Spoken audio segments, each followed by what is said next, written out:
ആരൊക്കെ എതിർത്താലും എന്തൊക്കെ സംഭവിച്ചാലും വേണ്ട, അതിലേക്ക് കിടക്കണ്ട. ഗ്ലാമർ ആണല്ലോ, ചെറിയ രീതിയിൽ എപ്പോഴെങ്കിലും പേടി വന്നിട്ടുണ്ട് ഈശ്വരാ?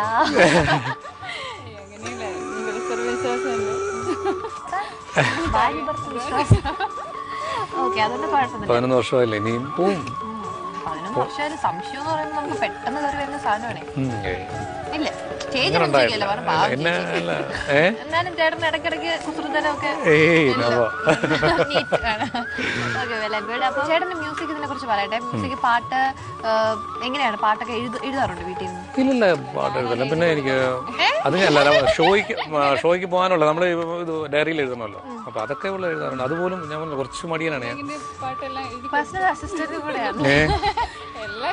അതാണ് അതുകൊണ്ടാണ് പല പാട്ടുകൾ ഞാൻ എടുക്കുന്നത്. ഇപ്പൊ ഈ ഗാനമേള എന്ന് പറയുമ്പോൾ പുതിയ പുതിയ പാട്ടുകൾ നമ്മൾ എടുത്തുകൊണ്ടിരിക്കണമല്ലോ. പക്ഷെ ഈ പുതിയ പാട്ട് എഴുതുക എന്നുള്ളതാണ് ഭയങ്കര, ഇത് കേട്ടിങ്ങനെ എഴുതണമല്ലോ. അപ്പൊ അത് എഴുതാറുണ്ട്. അല്ല, ഓൾമോസ്റ്റ് എന്റെ ഡയറി കംപ്ലീറ്റ് ചെയ്തിരിക്കുന്നു. അത് കുഴപ്പമില്ല. ഇനിയിപ്പോ ക്ലോസ് മതി. ഓക്കെ, കുറച്ചുകൂടെ ഇതുപോലെ കുറച്ച്. ഓക്കെ, അപ്പം പായസം എന്തായാലും നല്ല രീതിയിൽ വരുന്നുണ്ട്. മോളുണ്ട്. മോള് ഏത് ക്ലാസ്സിലാണ്? അച്ഛൻ എപ്പോഴും ഇങ്ങനെ ഇതിന്റെ ഇടയ്ക്ക് മോൾ ശ്രദ്ധിക്കാനുള്ള ടൈം കിട്ടുന്നുണ്ട്. അവളുടെ കാര്യങ്ങൾ കംപ്ലീറ്റ്. പിന്നെ പഠിപ്പിക്കുന്നതൊക്കെ അവളാണ് പഠിപ്പിക്കുന്നത്. പിന്നെ ബാക്കി സ്കൂളിൽ എന്തെങ്കിലും കാര്യം ഉണ്ടെങ്കിലൊക്കെ ഞാൻ പോകാറുണ്ട്. റെയിൽവേ ജോലി ചെയ്യുമ്പോൾ ഇപ്പം ഈ ഒരു സെലിബ്രിറ്റി ചെയ്ത് നിൽക്കുമ്പോഴത്തേക്കും ആൾക്കാരൊക്കെ വന്ന് മീറ്റ് ചെയ്യാറുണ്ട്. സ്റ്റേഷൻ അങ്ങനെയല്ലേ ഉദ്ദേശിച്ചത്, വന്നിട്ട് ആ ചേട്ടാ അറിയാം. ഇപ്പൊ ഒരുപാട് പേര്. അതാണ് എനിക്കൊരു വലിയ ഭാഗ്യമാണ് ഇപ്പൊ ഈ പർട്ടിക്കുലർ മാനസപുത്രി ഏഷ്യാനെറ്റിൽ വരുന്നത്. അത് ഭയങ്കര ഇപ്പൊ ടോട്ടൽ പ്രോഗ്രാമിലെ നമ്പർ 1 ആണ്. അപ്പൊ അതുകൊണ്ട് നല്ല വ്യൂവേഴ്സ് ഉള്ളതായതുകൊണ്ട് എവിടെ ചെന്നാലും ഏതൊരു കല്യാണത്തിനൊക്കെ പോയാലും നമുക്ക് ഒരു പ്രത്യേക ഒരു നല്ലതുണ്ട്. തീർച്ചയായിട്ടും എന്നുവെച്ചാൽ ഒരു പോസിറ്റീവ് ക്യാരക്ടറും കൂടെ ആയതുകൊണ്ട് ഞാൻ ഇതായിട്ട് പറയില്ല. ആദ്യമേ അവരിപ്പോഴും പറയാം ആദ്യം നെഗറ്റീവ് ആണെങ്കിലും ഇപ്പം നല്ല പോസിറ്റീവ് ക്യാരക്ടർ ഉണ്ടാകുമ്പോൾ കുറച്ചുകൂടെ ആൾക്കാർക്ക് നെഗറ്റീവ് മോശം എന്നല്ല ഞാൻ പറയുന്നത്. പക്ഷേ ഇല്ല, ഞാൻ നെഗറ്റീവ് കാണാത്തതാണ്. ആൾക്കാർക്ക് അങ്ങനെ കാണത്തുള്ളൂ. നമ്മുടെ ആദർശ് മേനോൻ എന്ന് പറഞ്ഞാൽ ഈ സോഫി ആണല്ലോ എൻ്റെ സെൻട്രൽ ക്യാരക്ടർ. അവളെ സപ്പോർട്ട് ചെയ്യുന്നതുകൊണ്ട് എല്ലാവർക്കും അവിടെ ഉള്ള കാര്യം നോക്കണേ, ഗ്ലോറി 2 അടി കൊടുക്കണേ, ഇങ്ങനെയൊക്കെയുള്ള. ശരിക്കും ഈ ഗ്ലോറിയുടെ അടി എല്ലാവർക്കും അതാണ്, ഗ്ലോറിക്ക് അടി കൊടുക്കുന്നത്. അതൊരു ചില ആൾക്കാർ ഭയങ്കര ഇൻവോൾവ് ആണ്. ഇപ്പം എൻ്റെ വൈഫായിട്ട് അഭിനയിക്കുന്ന ദീപ ക്യാരക്ടർ ചെയ്യുന്ന അവളെ ഒരു അമ്പലത്തിൽ വെച്ച് അവള് തന്നെ പറയുകയാണ്, ഒരു സ്ത്രീ വന്ന് അടിച്ചിട്ട് പോയി, നീ പ്രകാശം തിങ്ങൊന്നും കാണിക്കാൻ പാടില്ല. ഞാൻ അങ്ങനെ ഇൻവോൾവ് ആയിട്ടുള്ള ആൾക്കാരും ഉണ്ട്. ഭയങ്കര സന്തോഷം തോന്നിയ ചില ഇൻസിഡൻസ് ഉണ്ടായിരുന്നു എനിക്ക്, ആൾക്കാർ വന്ന് പരിചയപ്പെടുന്ന രീതികളൊക്കെ. അങ്ങനെ അവർക്ക്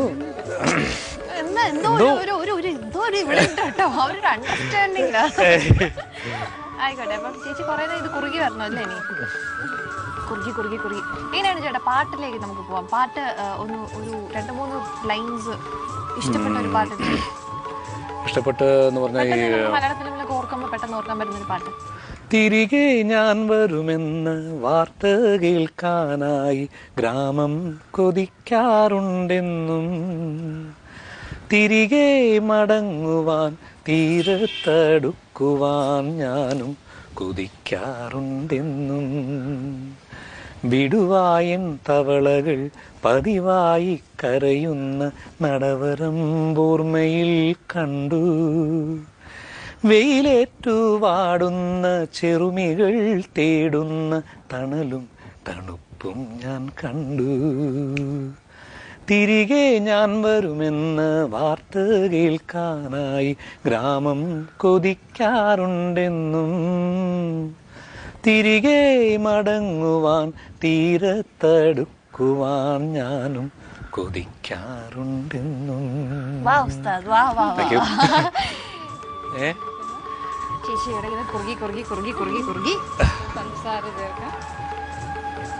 എത്ര കുറേ ഷുഗർ ആണോ ചേട്ടൻ? ഇങ്ങനെ ഷുഗർ ഉള്ള ആളാണോ? അല്ല ചേച്ചി കുറച്ച് ഷുഗർ ഉണ്ടോ ചോദിച്ചോ? ഇല്ല, നോർമൽ ഫുൾ പെർഫെക്റ്റ് ആണ് ബോഡി. ഇതുവരെ പ്രശ്നമൊന്നുമില്ല. വർക്കൗട്ട് ഒക്കെ ചെയ്യാറുണ്ടോ? വർക്കൗട്ട് രാവിലെ ഞാൻ മുടക്കാറില്ല.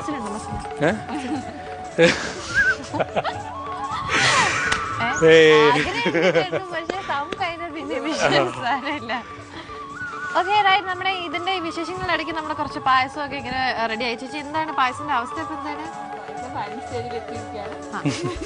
സ്റ്റേജിലെത്തി ഫൈനൽ സ്റ്റേജിലാണ്. ഇനി ഒരു ഗോൾ കൂടെ അടിച്ചു കഴിഞ്ഞാൽ ഇവിടെ ഒരാൾക്ക് ഗോൾ അടിച്ചാൽ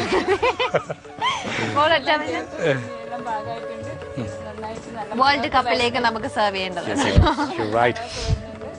ഓക്കെ, ഞാൻ ചോദിക്കട്ടെ, ചേട്ടൻ്റെ നാട് എവിടെയാ? ഞാൻ കൊല്ലമാണ്. ഓക്കെ, ചേച്ചിയുടെ സ്ഥലമാണ്. ഇല്ലേ ഭാഷ? നല്ല ഭാഷ ഉണ്ട്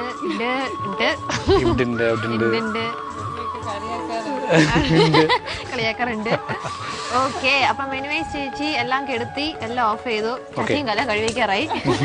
ആൻഡ് ഓൾസോ നമ്മുടെ world cup, so called world cup, this is the world cup നമ്മുടെ അതിഥിക്ക് കൊടുക്കണം. ഓക്കെ, അപ്പോൾ വേൾഡ് കപ്പിലേക്ക് സെർവ് ചെയ്യാൻ തുടങ്ങാം. ഞാൻ വന്ന മുതൽ ചേട്ടൻ എന്നെ വല്ലാത്തൊരു വെച്ചിട്ടുണ്ട് എന്ന് മാതിരിയാണ് എൻ്റെ അടുത്ത് നോക്കുന്നത്. അപ്പൊ എനിക്കൊരു ഡൗട്ട് ഉണ്ട്, ഇതിൻ്റെ അകത്ത് ഞാൻ അറിയാതെ ഇനി എന്തെങ്കിലും കലർത്തിയിട്ടുണ്ടോ. പക്ഷെ അത് ചെക്ക് ചെയ്യാൻ പറ്റി എനിക്കല്ലേ, ഞാൻ കുരുട്ട് ബുദ്ധിയല്ലേ. ഞാൻ തീർച്ചയായിട്ടും ഒരാളെ ഇതിനകത്ത് ക്ഷണിക്കുന്നുണ്ട്. ആ ആൾ കഴിച്ചിട്ട് ഞാൻ കഴിക്കുന്നുള്ളൂ. ഞാൻ ചേട്ടനെ ചേച്ചിയുടെ മോളാണ്. ബോളിങ് വാ, ബിസി പ്ലേയിങ്, ഭയങ്കര കളിയാണ്. ഫുട്ബോൾ അല്ല കേട്ടോ. ദിസ് ഇസ് ഫൈസൽ ചേട്ടന്റെ മോളെ. ചിരി കണ്ടാൽ അറിയാം അച്ഛന്റെ മോളാണ്. മോളെ പേരെങ്ങനെയാ? ഷബാന. വെരി സ്വീറ്റ്, വെരി ചപ്പി ചിരിയും കണ്ണു. ഓക്കെ, അപ്പൊ ഷബാന മോളു അമ്മ എങ്ങനെയാ നന്നായിട്ട് കുക്ക് ചെയ്യുമോ? അച്ഛനോ? മോളോട് കൊച്ചു പിള്ളേർ കള്ളം പറയുന്നുണ്ട്. അച്ഛൻ എങ്ങനെയാ വീട്ടില്? അല്ല, അവിടെ ഒന്നും കേൾക്കില്ല. അച്ഛൻ എങ്ങനെയാ വീട്ടില്? പാവാണോ? അടിക്കോ മോളെ? വഴക്ക് പറയോ? അച്ഛൻ വീട്ടിൽ ഫുട്ബോൾ കളിക്കില്ലല്ലോ. അമ്മയോ? മോളെ ഏത് ക്ലാസ്സിലാ?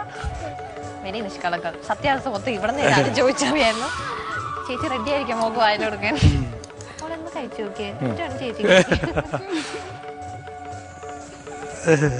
കുഞ്ഞുങ്ങൾ കള്ളം പറയാറില്ല. എങ്ങനെയുണ്ട് മോളെ? ഇനി ഞാൻ ടേസ്റ്റ് ചെയ്തോ കേട്ടോ. ഈ കൈപുണ്യം എത്ര പുണ്യമാന്ന് നോക്കട്ടെ. കൊള്ളാലോ അല്ലേ?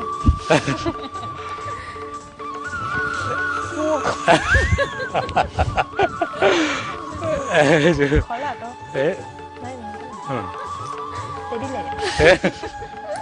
അപ്പം പായസം റെഡി.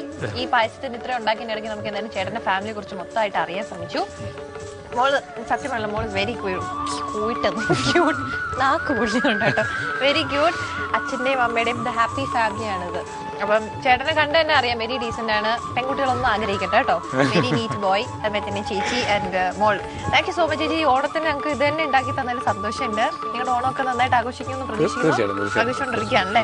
സെറ്റിൽ ആയിരിക്കും ആഘോഷം? എപ്പോഴും വിളിക്കണ്ടോ? സദ്യ വിളിക്കണേ? ഊട്ടി വരാം. സെറ്റിൽ മാത്രമല്ല, പിന്നെ ഞങ്ങളുടെ ഓഫീസിലൊക്കെ നല്ല ആഘോഷമാണ്. ഞങ്ങൾക്ക് സ്പെഷ്യൽ സദ്യയൊക്കെ ഉണ്ട്. വൈഫായിട്ട് പോകും? വൈഫായിട്ടൊക്കെ അല്ല, ഓഫീസിൽ നമ്മൾ സ്റ്റാഫ് പോകും. ചേച്ചി ഇന്നലെ വീട്ടിൽ നിന്നൊക്കെ കഞ്ഞിയും കറിയൊക്കെ ഉണ്ടാക്കും. അപ്പൊ എനിവേസ് നമ്മുടെ എന്റെ വകയും ചേട്ടന്റെ വക ഞങ്ങളുടെ സ്പെഷ്യൽ ഓണാശംസകൾ ചേട്ടൻ പ്രേക്ഷകരോട് പറയാനുള്ള ഓണാശംസകൾ അറിയിച്ചേക്കൂ. അവർ കാത്തിരിക്കുന്നുണ്ട്. ഒന്നുമില്ല, ഹാപ്പി ഓണം. എന്തായാലും നിങ്ങളുടെ മുമ്പിൽ ഇങ്ങനെ ഒരു പ്രോഗ്രാമിലൂടെ എനിക്ക് വരാൻ പറ്റിയത് വളരെ സന്തോഷമുണ്ട്. ഏഷ്യാനെറ്റ് പ്ലസിന് വളരെ thanks and once again happy Onam. Happy Onam പറഞ്ഞു. Very sweet. അപ്പൊ എല്ലാവരും take care, have fun. By.